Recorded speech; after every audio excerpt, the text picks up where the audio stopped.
If your friend asked you the same question, you pull out your phone and set a timer, right? And then when he asked how long it took, you check your phone. But when the guy asked ChatGPT how long it took, the AI did something different because the AI doesn't really have a sense of time passing. All it has is an ocean of text, right? The geometry that comes from its training is text. The self attention mechanism is just keeping track of what's in the conversation. That's all just words.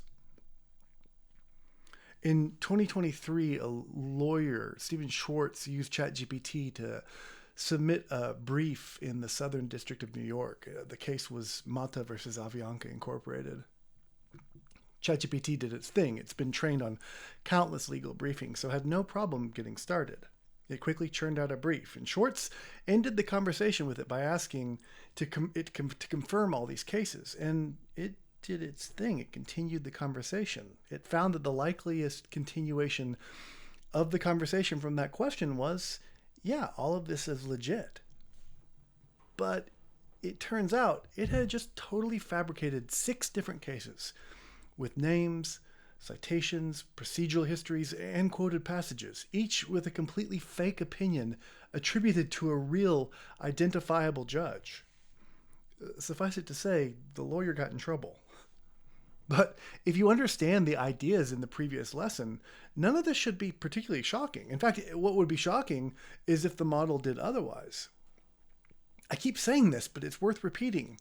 Large language models are trained on words, on patterns in how we use language. When you ask them to verify their outputs, they just check them against what sounds like a plausible continuation of the text.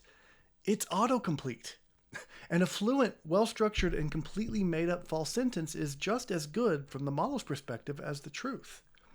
The point is, when the lawyer asked ChatGPT if it was giving him good information, the model did not lie, because you can only lie if you have some notion about what's true.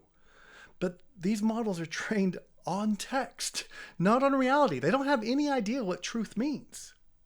That's not a one-off.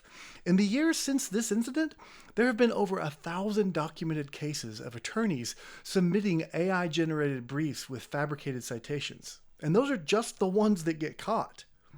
It's not just in the legal profession. Talk to any professor and they'll tell you about students who've submitted papers with citations of papers that sound real but don't actually exist. Or book reports that quote long passages that were just constructed out of whole cloth. The fluency and friendliness of these models is deeply misleading because it makes us think that talking to an AI is kind of like talking to an electronic person.